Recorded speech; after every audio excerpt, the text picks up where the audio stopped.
And what a journey we have been on. Hey, everybody, I'm Nick Valencia. Welcome to Nick Valencia Live. It is Tuesday, February 24th, and we're live from Mexico City. We're here at the Thomson Reuters Bureau here in Mexico City to be on a panel tomorrow to talk about new media and to just kind of discuss being one of the top new media journalists in Latin America. It's really exciting to be here. I love Mexico City.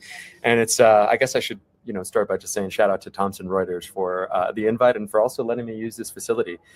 It's super cool to be back in a newsroom. I've missed the huddle. I've missed just being around other journalists and just seeing the spirit of, I have no idea what they're working on here behind me, but it all seems really cool. And it's just really, it's so energizing to be back around other journalists. And so we're here for a discussion on February 25th. Reuters has done a lot of these different events all across the country, from London to Berlin, Tokyo, New York. And this is only the second one that they've done with content creators. I still consider myself a journalist, but I think traditional media journalists probably see me more as a content creator. I don't know why my nose itches so much.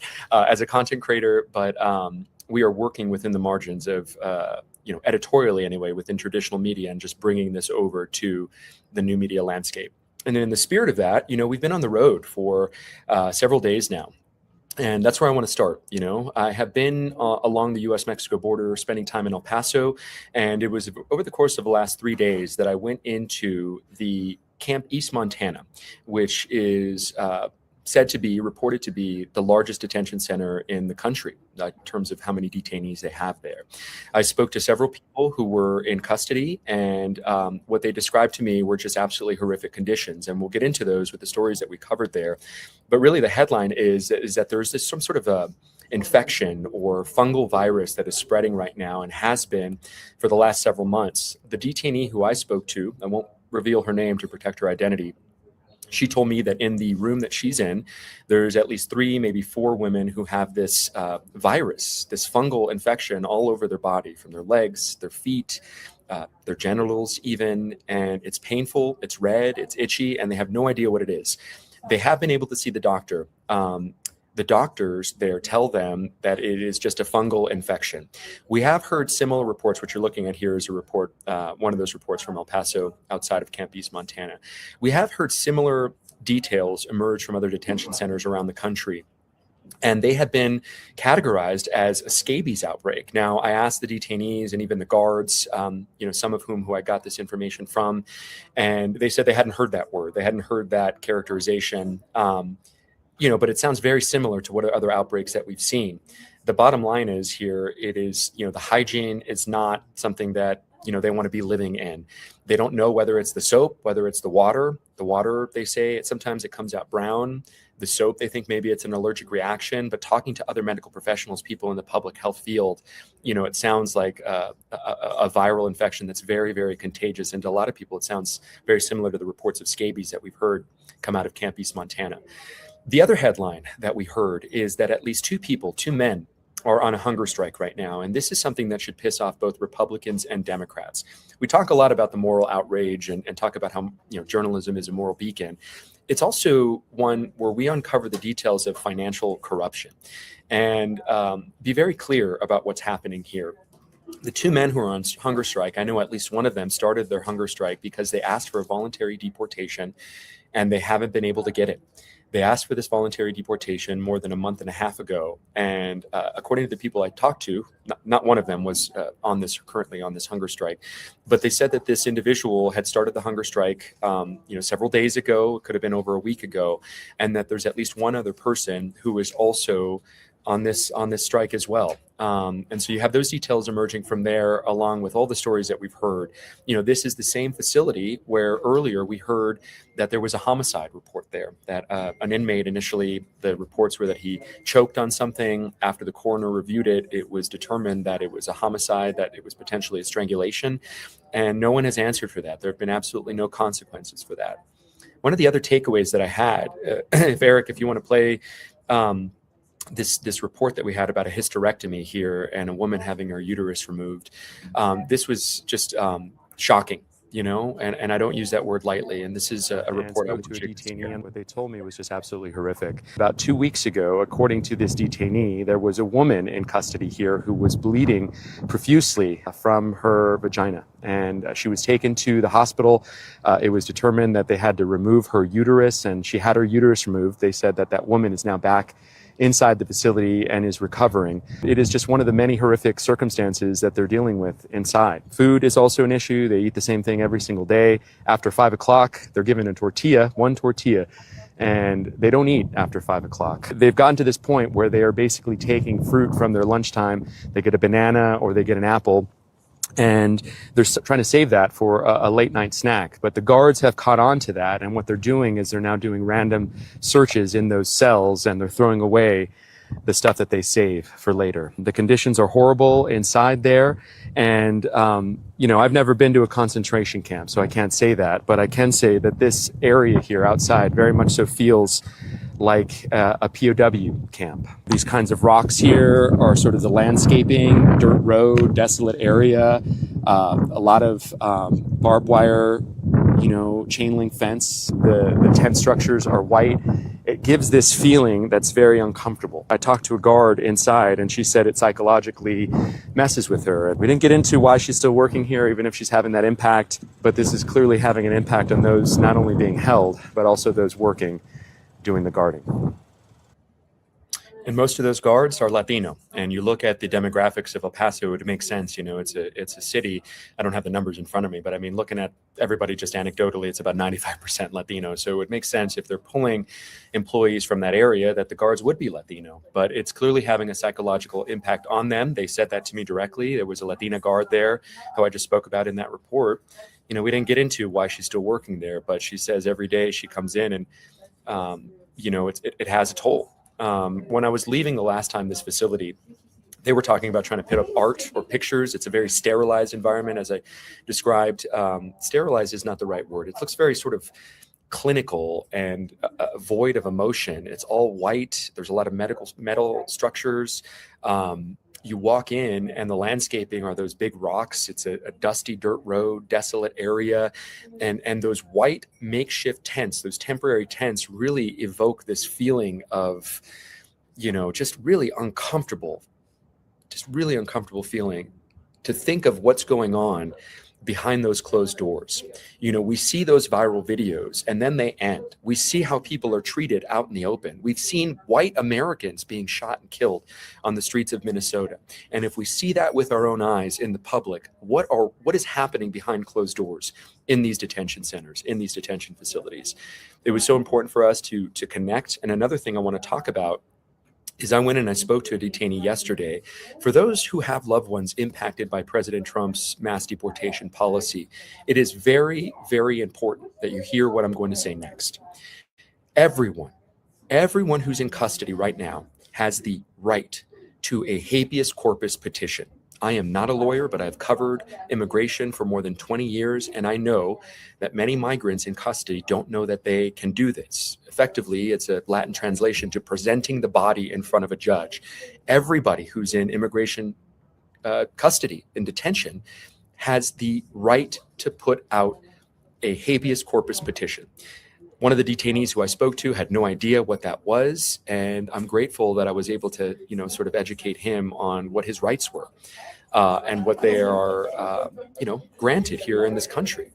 It doesn't guarantee that you're going to be released. It doesn't guarantee that you're even going to be seen in front of a judge, right? I mean, this is a backlog, but it is a way to expedite getting your due process when we are in a time and an era when due process is being thrown out the window, when constitutional rights of journalists, independent and traditional legacy media journalists, are being violated, when the feds are targeting press freedoms, when this now is a weapon, the phone.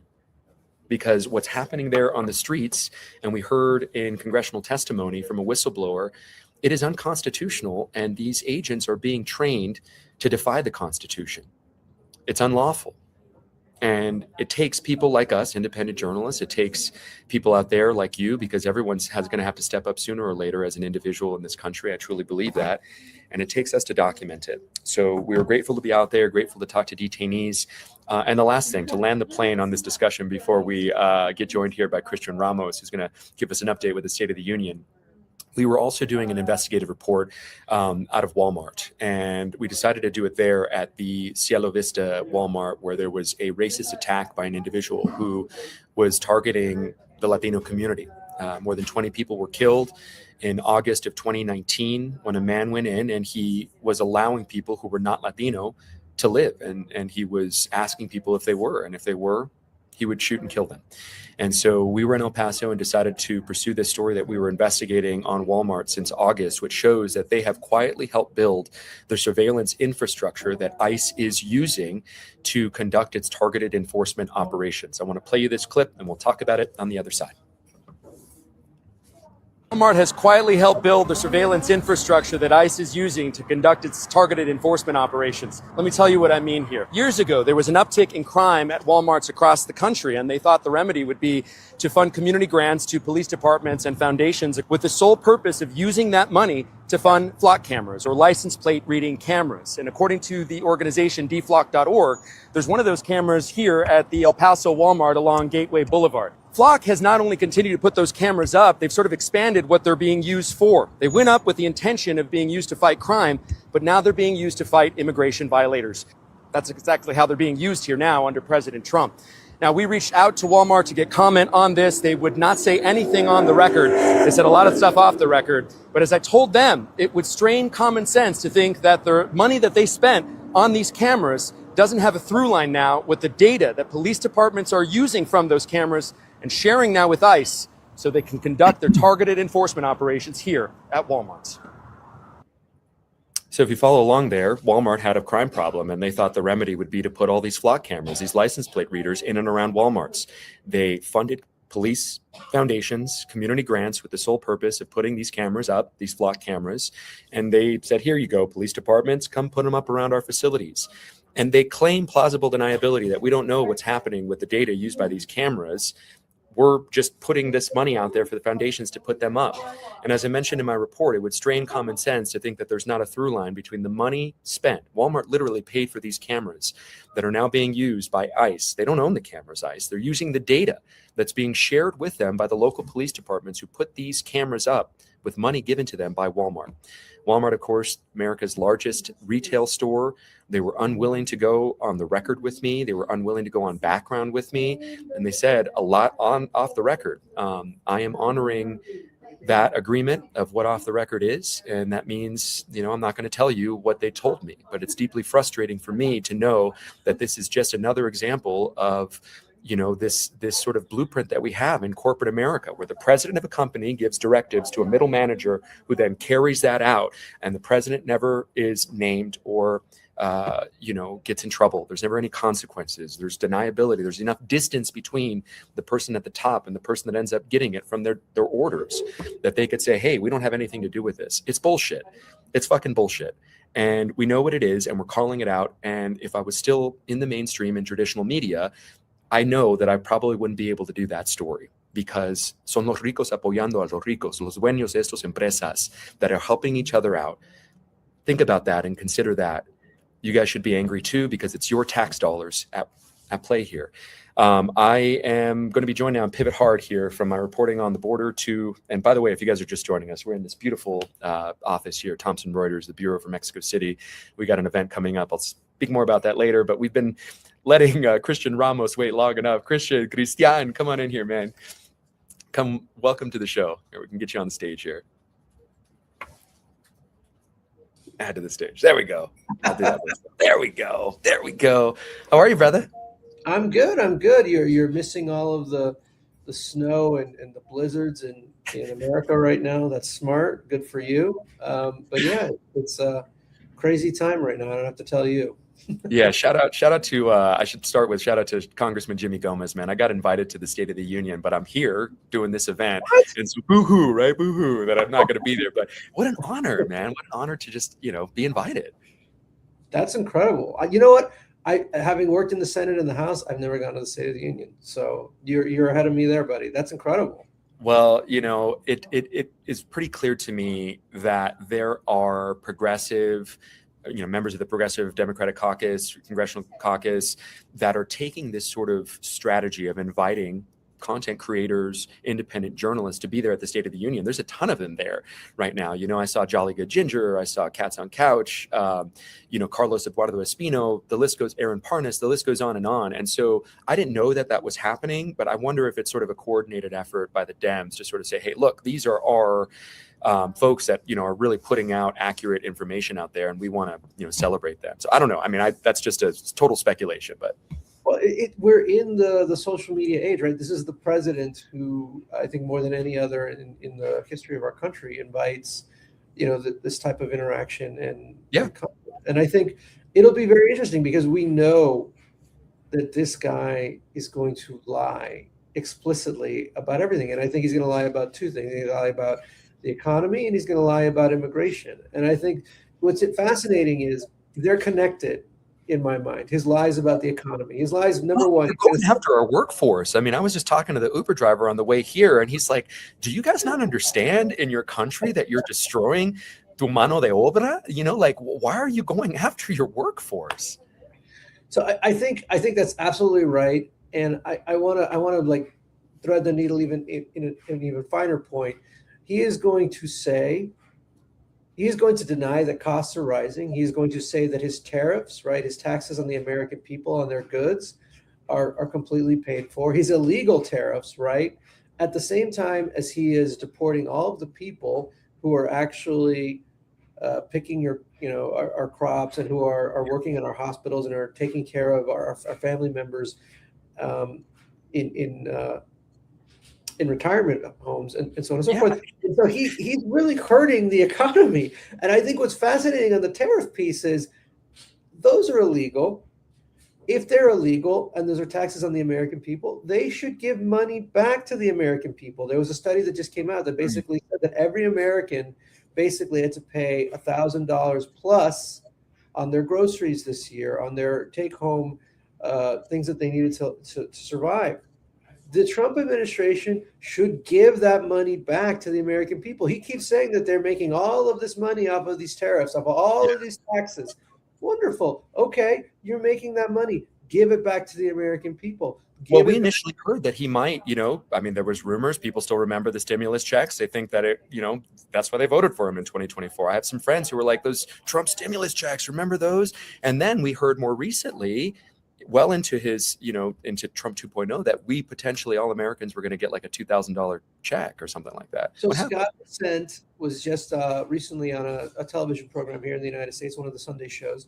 They asked him point blank, they said, what's going to happen to this money now that this has been deemed illegal? He said, we're going to keep it.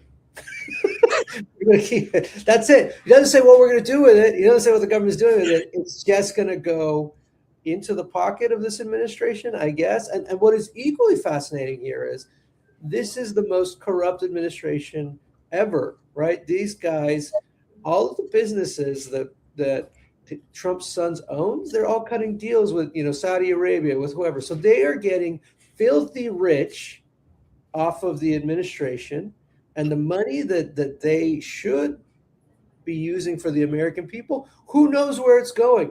Who knows where it's not actually just the Trumps either that are getting rich off this. I mean, we're about to release a report that shows that Tricia McLaughlin's husband, who runs a PR agency, signed a very sweet deal with the federal government for, to make some money. So it's like, okay, it's not just the Trumps that are enriching themselves. It seems like it's just people that are in their orbit. And of course, hey, look, this happens with every administration. If we deny that there's some sort of nepotism that happens, I think we're naive at best and dumb at worst, and sort of, I know that it happens regardless of whether it's Republicans or Democrats, but it really does seem to sort of be flying in our face right now. I mean, you talk about, just to go back to the economy stuff, I think about, you were making your point. I think about that meme that goes around during Thanksgiving. Que dice, dile gracias a Jesus, for picking your, thank you, Jesus. And he says, de nada, and it's a guy out there in the fields who's literally picking the food. And I spent time with the grape pickers in Central California. It is a group that they don't understand because, they believe in God, they're conservative, they go to church, they're against abortion, they are conservative in a lot of ways, and they don't understand why they're being singled out. And then, if we flip to the economy part of it and the money portion, it's these people that are paying into your parents, my parents' Social Security, and they're never getting those taxes back in return. And yet they pay all of this money. Like this one immigrant who I spoke to, $50,000 in taxes she paid last year, and she's deported now. She's here in the country with me in Mexico, Well, and I think, again, let's take it a step further back. Who gets hurt the most? The American taxpayer, the people who benefit, right? Their Social Security number, the amount of money going to Social Security, that increases. The people who are able to, afford their groceries, things like that, they are the ones that are being hurt by Trump's illegal immigration practices, illegal tariff practices, all of these things. The law and order Republican Party. Look, congressional Republicans, they say they love the law. They say they love the free market. I don't understand. This is a literal pay to play. These tariffs, right? Donald Trump literally says, you know what? Sweden, you have a 20% tariff. The president of Sweden shows up with a fucking gold bar and gives it to him. And Trump's like, oh, you're back to 5% now. It's okay. Everybody's okay. Meanwhile, Johnny Q. Public gets fucked, right? His voters, people, they're losing their health care. They're losing all of their abilities to pay for groceries and things like that, because again, those tariffs, those pay to plays for Trump. What happens too, it's like inflation goes up, and then these costs, we're not really dealing with like these products coming in a shortage like we were during COVID, but we got used to these COVID prices. And it's like, once companies get used to making certain money, you think that they're going to do the moral thing and say, no, we don't want to make more money than we did last year. Let's put the prices back down. No, those prices are going to stay the same, and we're going to suffer. But it's even worse than that, because not only are we suffering, but these major corporations are getting richer, and the Trump administration is like, hey, you guys are my buddies. Go ahead. I mean, like, I want to take you back to when he was elected. That that original inauguration, you have Mark Zuckerberg, you have Jeff Bezos, you have Elon Musk. He let a freaking billionaire take all of our personal information to shrink the size of the government. Guess what, folks? The government is bigger than it's ever been in the history of this country. Our deficit is larger than it's ever been in the history of this country. So, and on that point, we gave a lot of credit to Elon Musk and his team of 6 young kids being so smart. They were fucking doing algorithms, man. They were doing algorithms. They were literally using AI to decide what was going to get cut versus. I'm like, again, this guy is a billionaire on his way to being a trillionaire. Like, how does that help the average American? I don't understand. Let's get back to the focus here of the State of the Union, because that's today, that's later today. You talked a little bit about him going to be lying again, President Trump lying on the economy. You expect him to lie on immigration. What do you expect? Because my mom and I were talking, and she's like, hey, there's a lot of Democrats that aren't going to go. I was talking to my friend Dennis, who supports President Trump, and he was like, what message are you sending here to boycott this? Like, how un-American is this to not go out there and actually just go to the State of the Union? So what do you expect later today? I think the official position from leadership is that if you're going to go, you should be respectful. If you're not going to be respectful, then don't go. And so I do think there is an element of respecting the speech and what's happening. And do they need to be in the room to hear what he's saying, to understand what he's saying? No, they can watch it on TV like everybody else. And I think energy is real, man. I want to be there. I'm sad I'm missing out. I really do. Because look, even if President Trump doesn't respect the title and the office, I do. And so that's why I still call him President Trump. This to me was such an honor to be invited, whether it's a Republican giving the address or a Democrat giving the address, just to be there and to hear the commander in chief. Look, like it's a very special thing, right? And so I don't know, I'm glad that you think that that's the messaging from the Democrats. If you're going to go, be respectful, but what do you really expect to happen though? No, look, I think he is going to go in there and he's going to present an alternative reality vision of what is happening in America. But I think the problem that he's going to run into is it's going to be 3 buckets. It's going to be the economy, tariffs, immigration. And as I understand it, he's going to try to talk about affordable health care. And I hope he does, because what they have done to healthcare costs in this country is unprecedented.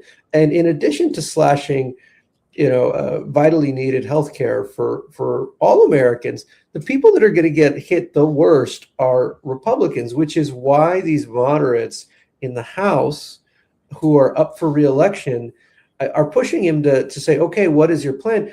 I'm going to give you guys a preview of the speech. He has no plan. They have no plan. He keeps saying that they're going to lower prescription drug prices. Guess what? They're increasing. They're increasing. Why? Because these guys don't believe in ever reining in these corporations, and they let them do whatever they want. And so the healthcare costs are increasing. Your healthcare coverage is decreasing, and the American people, the worker is taking it in the shorts like never before. Yeah, and if you're just joining us, you're joined by Democratic strategist Christian Ramos, who's a friend of the show, has been on. He's given us a preview of what he expects to see tonight in the State of the Union. A real smart take, man. I want to pivot now to what's happening here in Mexico and the killing of El Mencho.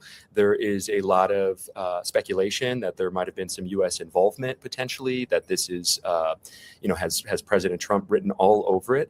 I know from covering El Chapo in the past, that there is a reluctance in information sharing. And even here among agencies, La Marina doesn't like to share information with the federal police or with Interpol. They try to keep things very close to the chest. What are you hearing about any sort of U.S. tie or involvement to the killing of Cartel Nueva Generación de Jalisco leader El Mencho? So I hear two things, right? Broadly speaking, I hear that,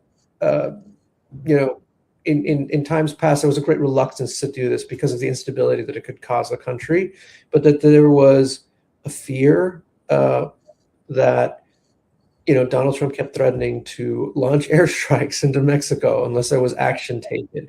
And so that this is sort of a reaction to that.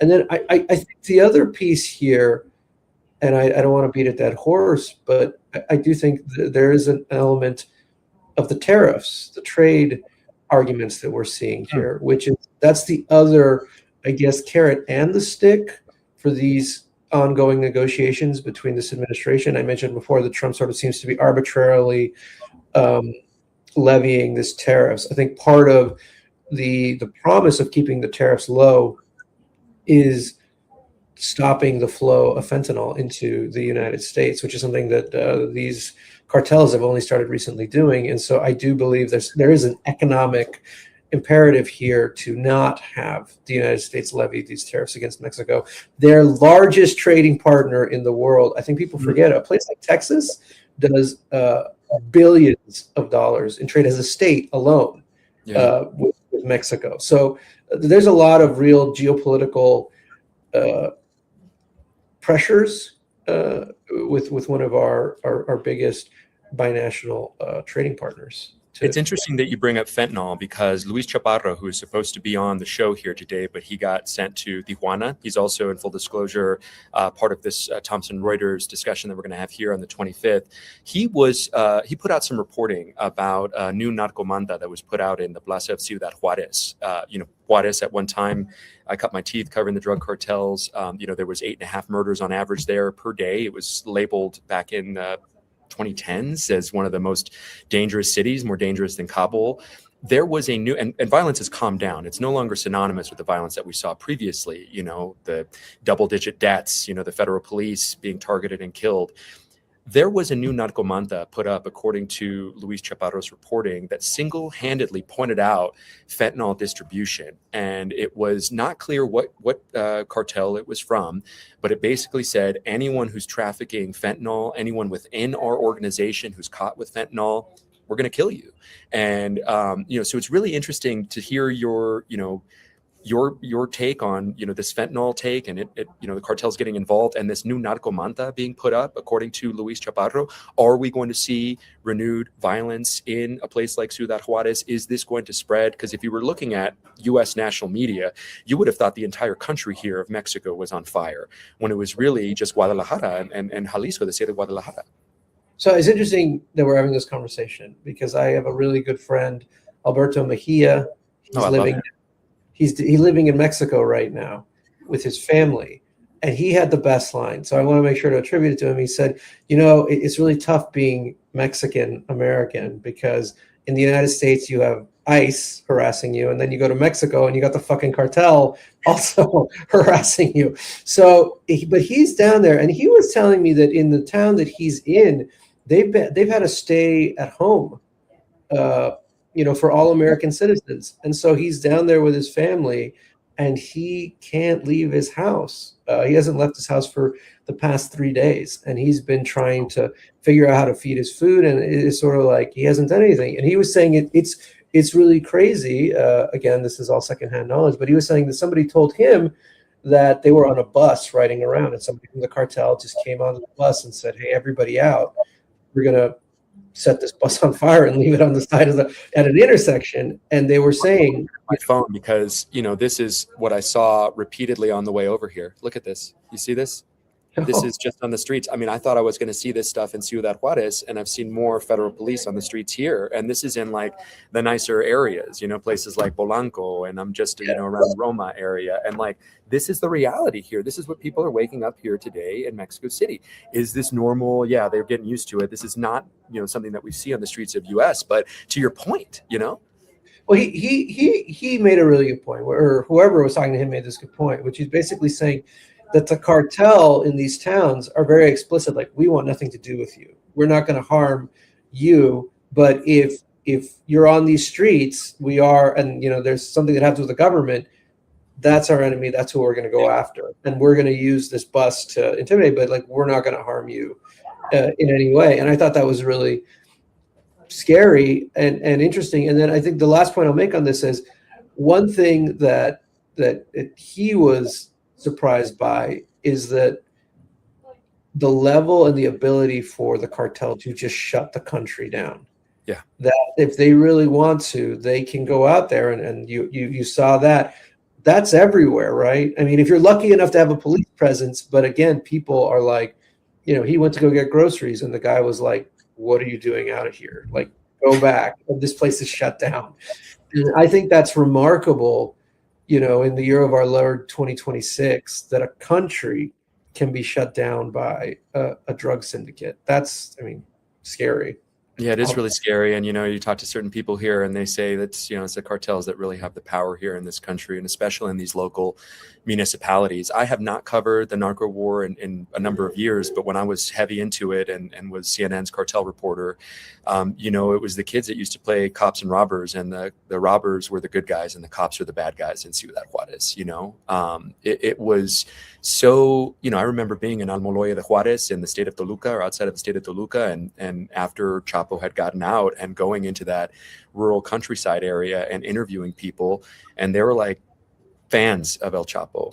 Now, I also want to say here, there are people who may not understand this. There was an era and time where you wouldn't even say El Chapo's name out loud if you were in the United States or in Mexico. You wouldn't even whisper his name. That is not the same for El Mencho. It's not, I don't have any fear of saying El Mencho's name in the Thomson Reuters Mexico City Bureau, right? Like, he wasn't as inextricably linked with society as Chapo was. I mean, Chapo was every level and facet of, from the municipal police to the federal police to the National Guard to the army. It had infested to the point where you didn't know who was working for him and who wasn't.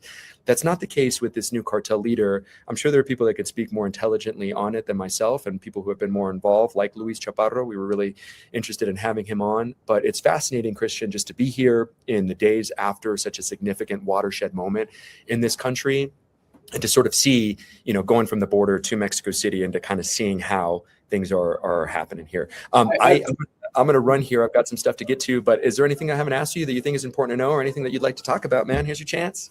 No. I was just chuckling because I wouldn't have gone to Mexico right now. I would have gone to the State of the Union. So I wanted to say thank you, Nick, for doing whatever you're doing in Mexico. Right? I would have gone to the State of the Union, but God bless, buddy. Yeah, brother. Hey, look, someone's got to do it. Estamos en la lucha para nuestra comunidad, man. Like I said to the Uber driver over here, estoy usando mi privilegio para luchar para mi comunidad, man. Like, they're persecuting our community, and to me, it's very clear where my morals stand. I'm not part of this great myth of objectivity in traditional media. I don't think any journalist I've ever met in my life is objective, and I will die on this hill. And I'm sorry if that's offensive to you, but it's part of our great power and privilege that we are uniquely ourselves. And I bring that to every single story I do now. And so I'm grateful for you, man, and grateful for your intelligence and your intellect. And yeah, man, land the plane here. Last one. Here's my last little plane.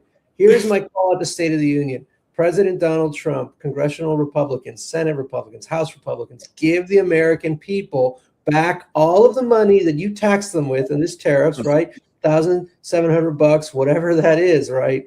Give that money back, lower costs, give people their health care back, or join Democrats and find solutions for them. That's simple. Thank you. Cristian Ramos, Democratic strategist based in Washington, D.C., friend of the show, man. God bless you, brother. See you next time. Very much. Bye. All right. That was Cristian, man. And that's our show for today. We're going to wrap up here. We've got some projects to tape, and I feel like I might be a little too loud here for the Thomson Reuters office here. But so excited to be joining this panel. If you guys missed it at the top of the show, I'm in Mexico City at the Thomson Reuters Mexico City Bureau, because tomorrow I'm speaking on a panel. I'm speaking to a collection of journalists from around the world, Latin America mostly, to talk about being one of the best new media journalists in Latin America. It's so crazy to say this stuff, man. And also thank you again to Congressman Gomez of the 34th District for the invitation. I'm so sorry I couldn't be in DC at the State of the Union. I will be watching tonight, as I'm sure all of you guys will. Thank you guys for watching. Thank you for helping us make truth go viral. And for those of you guys watching on replay, man, thanks for watching on replay as well. All right. Have a great day on purpose, guys. We'll see you next time.